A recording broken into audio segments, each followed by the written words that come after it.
Salam sejahtera, salam kasih Tuhan bagi Bapak Ibu, saudara-saudari semua di pagi hari ini yang lagi beraktivitas dengan aktivitas yang ada.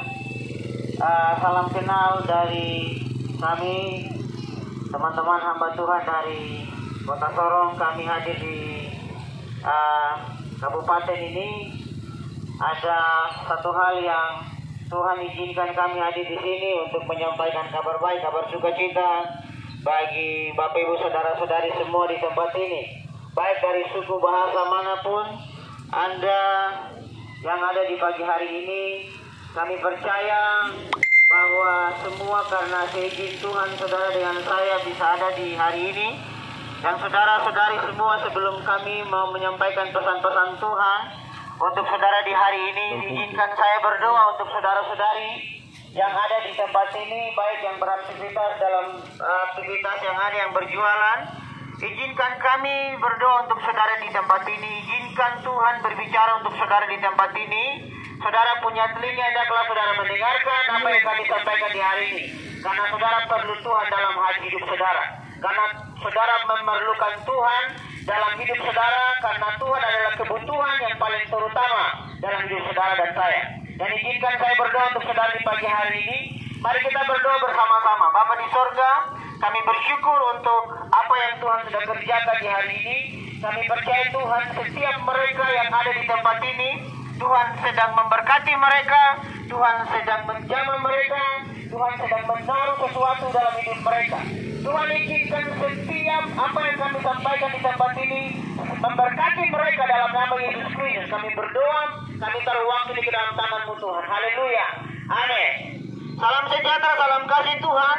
Saudara-saudari semua yang terkasih dalam nama Tuhan Yesus Kristus, saya percaya bahwa saudara dengan saya ada di tempat ini bukan karena kebetulan, tapi karena ada rencana Tuhan yang besar untuk saudara dan saya. Berapa banyak saudara yang ada di tempat ini, berbagai suku bahasa di tempat ini, dengarkan bahwa apa yang Tuhan sedang kerjakan di hari ini adalah waktu-waktu Tuhan, di mana saudara yang harus berbalik kepada Tuhan. Karena Tuhan sedang melakukan sesuatu di akhir zaman di hari-hari ini. Karena apa yang Tuhan sedang kerjakan, waktu ini adalah waktu-waktu yang jahat.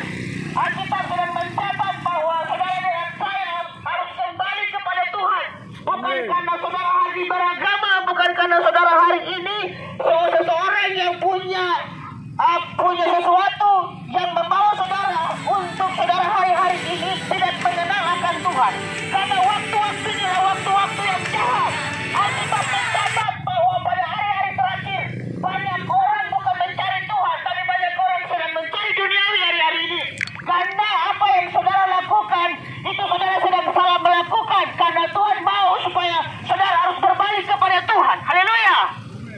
Saudara yang terkasih dalam nama Tuhan Yesus Kristus, karena saudara di tempat ini, saudara harus perlu dengarkan firman Allah. Karena firman Allah sedang mengubah setiap orang.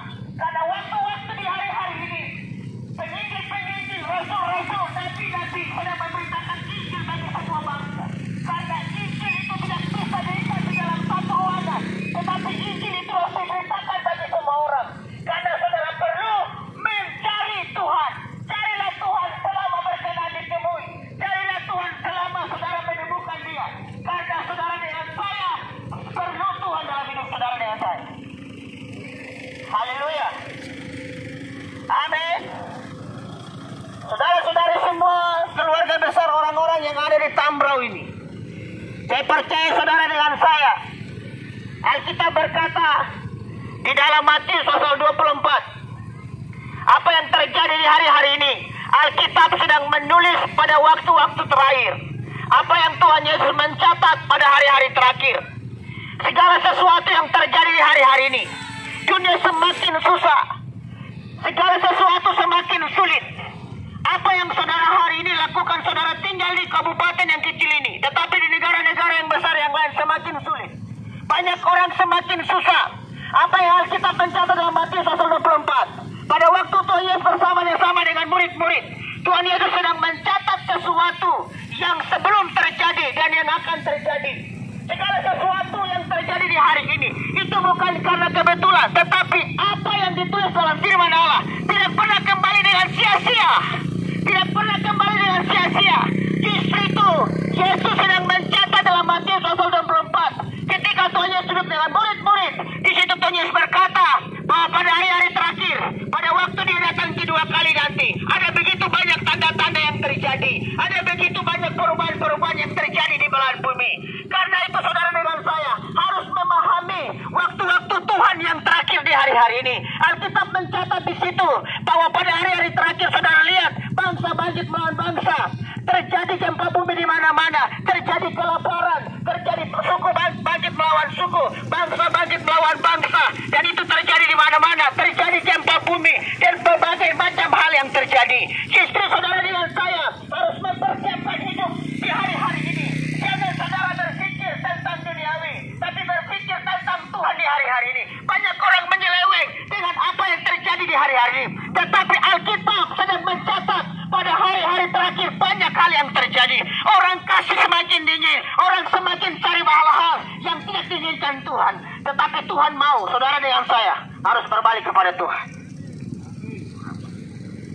Amin. Ada Tuhan di tempat ini. Siapapun engkau Anda, dengar baik-baik. Kamu dari suku bangsa manapun, dengar baik-baik. Kristus mati untuk kamu. Kristus mati untuk kamu.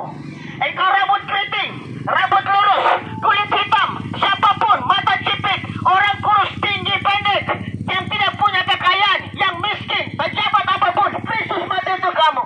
Karena itu kamu perlu dengarkan Injil ini. Kamu perlu dengarkan bahwa Kristus datang untuk saudara dengan saya. Baik engkau dari agama manapun, Kristus tidak membutuhkan agama. Kristus tunggal.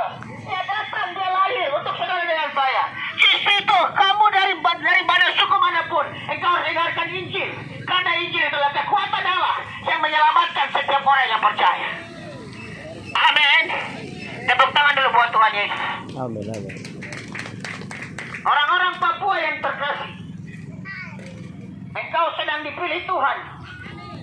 Engkau sedang dipilih Tuhan. Engkau sedang dipilih Tuhan. Engkau sedang dipersiapkan dalam satu rahasia yang besar. Engkau sedang dipersiapkan dalam satu rahasia yang besar untuk menjemput raja segala raja, yaitu Yesus Kristus yang datang kedua kali.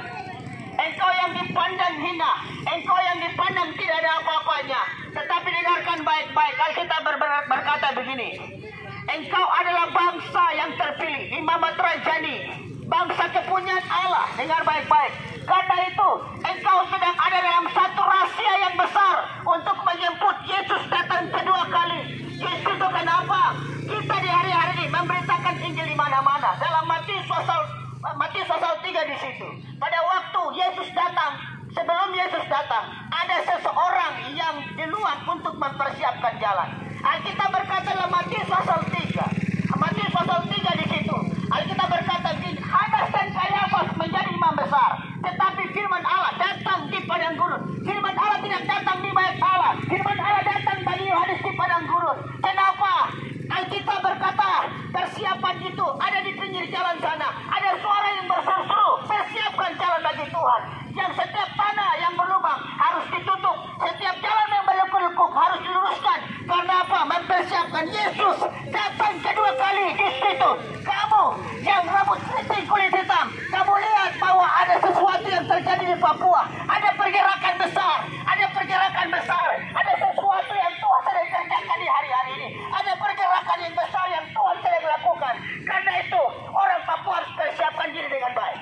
Karena kedatangan Tuhan yang kedua kali, ada orang yang mempersiapkan jalan untuk Yesus datang kedua kali. Amin. Amin. Justru itu jangan hari ini kamu heran.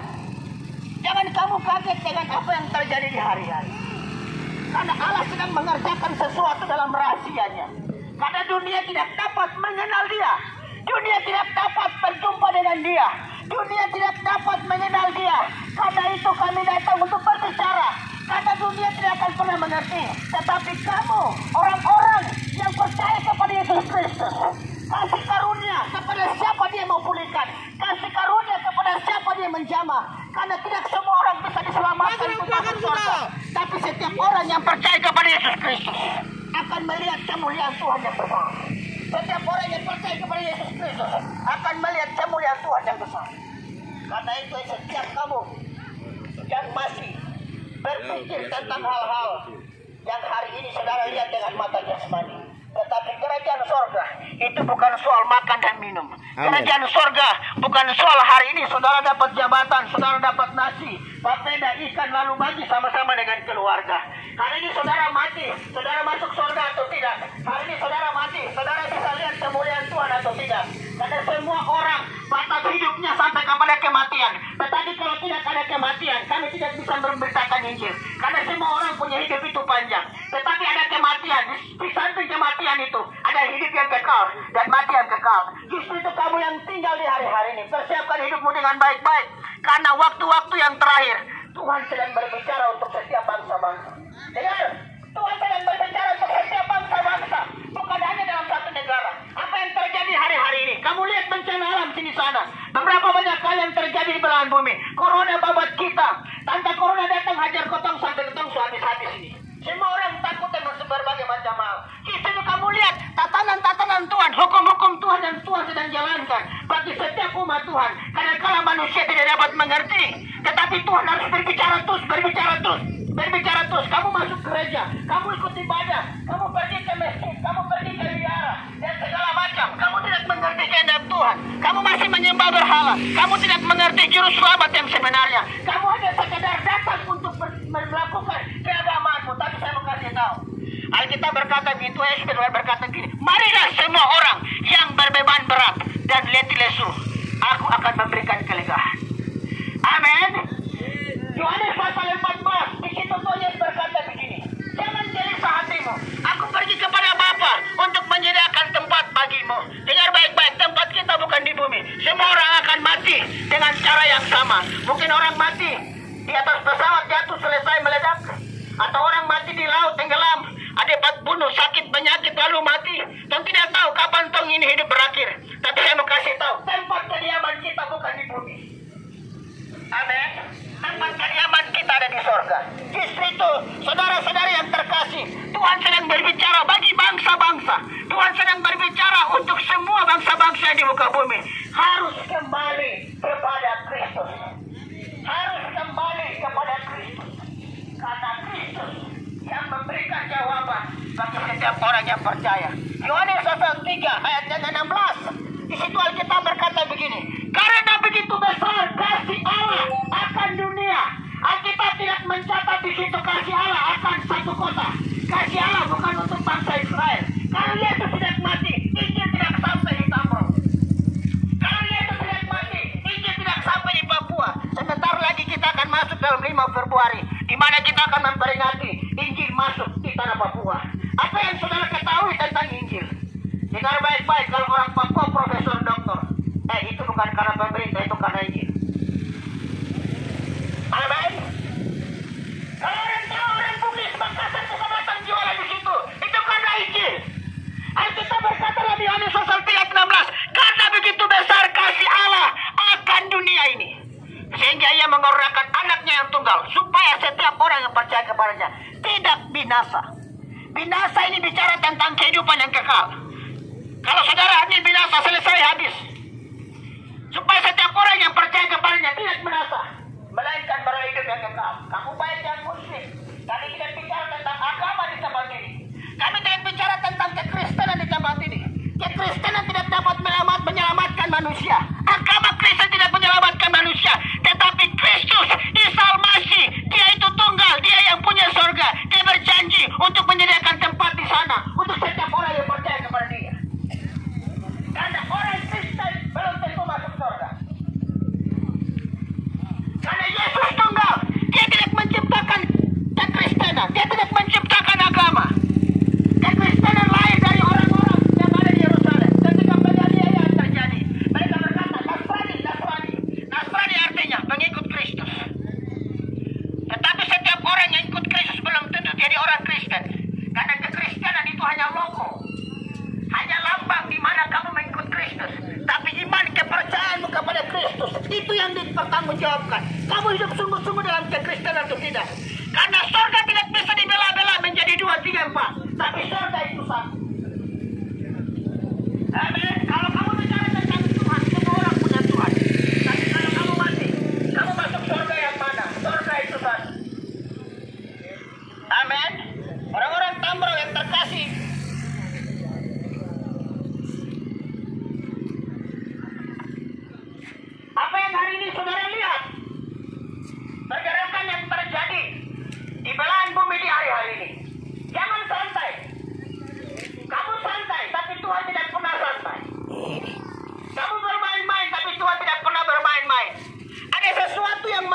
Tuhan tidak bekerja dengan caranya. Kenapa? Karena Tuhan sedang menunggu setiap hamba-hamba Tuhan meresponi setiap panggilan untuk memberitakan Injil. Amin, haleluya. Ibaratnya Jokowi tidak bisa kerja sendiri, karena ada apa? Menteri-menteri yang harus kerja.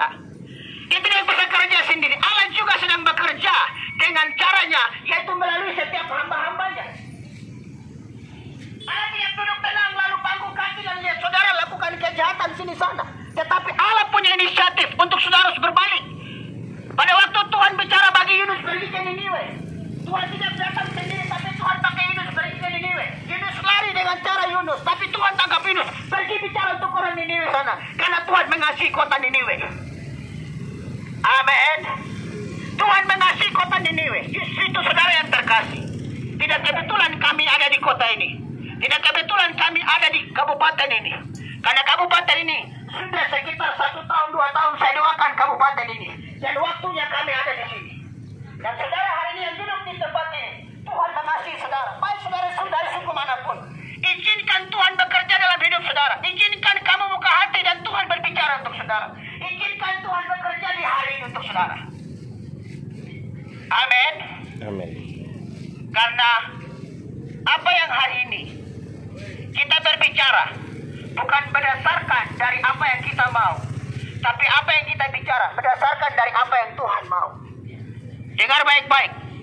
Pemerintah punya program untuk buat segala sesuatu, tetapi Allah punya program untuk membawa saudara masuk dalam kerajaan surga. Amin. Alkitab berkata gini, barang siapa kehilangan nyawa karena aku, dia akan mendapatkannya kembali. Amin. Jadi kalau kamu hidup di dunia kehilangan nyawa karena duniawi, saya percaya bahwa kamu tidak akan masuk surga. Tapi Kristus lagi, barang siapa mengikut aku dan kehilangan nyawa karena dia akan mendapatkannya kembali di dalam kerajaan surga. Amin. Karena kamu persiapkan diri, kamu yang asli Papua, rambut keriting kulit hitam, kamu hari ini dengar baik-baik. Ada sesuatu rencana besar yang Tuhan sedang kubur di Papua ini untuk mempersiapkan jalan bagi Kristus. Dengar baik-baik. Tidak ada seorang pun yang bisa membawa Papua untuk melihat kemuliaan Tuhan selain Tuhan yang berbicara melalui hamba-hambanya untuk berkata-kata bagi saudara. Karena apa yang sudah dibuatkan dengan Otto dan Geisler, saudara lihat peradaban yang Tuhan sedang kerjakan. 1855 Injil masuk di tanah Papua. Saudara bayangkan, sudah 165 Injil masuk di tanah Papua. Itu bukan hal yang biasa, tetapi kita perlu direstart kembali. Tahu restart kembali. Injil sudah menjadi budaya, bukan karena kebutuhan hidup rohani. Lihat, Injil bukan jadi kebutuhan rohani, tapi Injil hanya menjadi satu budaya. Setiap tahun saudara merayakan Injil masuk di tanah Papua, tetapi kau tahu orang-orang Papua masih hidup selingkuh, masih hidup mabuk, masih hidup dalam pesta pora, masih hidup dalam kejahatan. Kita perlu direstart kembali. Kalau saudara berkata begini, kau tidak perlu Injil lagi. No, kamu perlu Injil. Kamu masih menyembah berhala, kamu masih melakukan kejahatan. Tuhan perlu untuk restart kembali. Kamu perlu diubahkan kembali untuk mengerti rencana Tuhan dalam hidup saudara. Karena bukan waktu saudara lahir lalu saudara tidak kenal papa dengan mama, bukan saudara tidak kenal opa dengan oma. Saudara perlu untuk restart kembali, untuk mengenal Injil. Injil itu apa? Injil itu yang mengubah saudara dengan saya untuk mengerti maksud-maksud Tuhan dalam hidup saudara dengan saya. Tapi sampai hari ini kita masih hidup dalam kegelapan. Itu kalau moto orang GKI Efesus pasal 5 ayat 8. Dahulu kamu ada kegelapan, tetapi kamu adalah sekarang ada terang. Hiduplah sebagai anak-anak terang. Saudara lihat itu? Tapi apa? Majelis mabuk, jemaat juga mabuk, penyembahan berhala di dalam. Apa yang terjadi? Apakah Injil mengubah saudara? Injil datang untuk mengubah saudara, tapi saudara tidak menerima dia. Yohanes pasal 1 ayatnya yang ke-12. Oh, pegang tangan. Ia datang kepada milik kepunyaannya, tapi milik kepunyaan tidak menerima dia. Lihat, Tuhan datang kepada milik kepunyaannya, tapi milik kepunyaan tidak menerima dia. Kau tahu datang seberapa tahun Injil masuk di tanah Papua? Terus lama Injil masuk ke Papua. Ibaratnya kamu sekolah dari kelas 1 SD sampai SMA tapi tidak tahu baca. Apa gunanya kamu sekolah? Jadi Kristen dari lahir sampai semua mati tapi tidak pernah bertobat. Nah itu yang Tuhan perlu bawa kamu supaya direstart kembali. Yohanes pasal 3 ketika Yesus bercakap-cakap dengan seorang pengajar orang Yahudi yang namanya Nikodemus. Nikodemus datang, seorang pengajar Yahudi. Saudara tahu pengajar kalau mau dibilang sekarang itu profesor doktor atau dibilang dengan pendeta SPA, doktor DTH, doktor teologi dan sebagainya. Saudaranya datang bagi Kristus. Dia bilang, Tuhan bagaimana supaya saya masuk dalam kerajaan surga? Yesus bilang gini, kamu harus lahir kembali. Lihat dia pemahamannya secara logika, tapi Yesus sedang menjelaskan secara rohani. Lahir kembali berarti saudara punya hidup harus diubahkan oleh Tuhan. Lihat orang Kristen banyak tidak diubahkan oleh Tuhan. Berpikirkan secara logika, oh Tuhan seperti begini, Tuhan seperti begini. Nah, kamu itu harus hidup dalam roh. Justru hidup tidak dalam roh itu hidup tak karuang. Lihat orang kalau tidak hidup dalam roh itu tak karuang.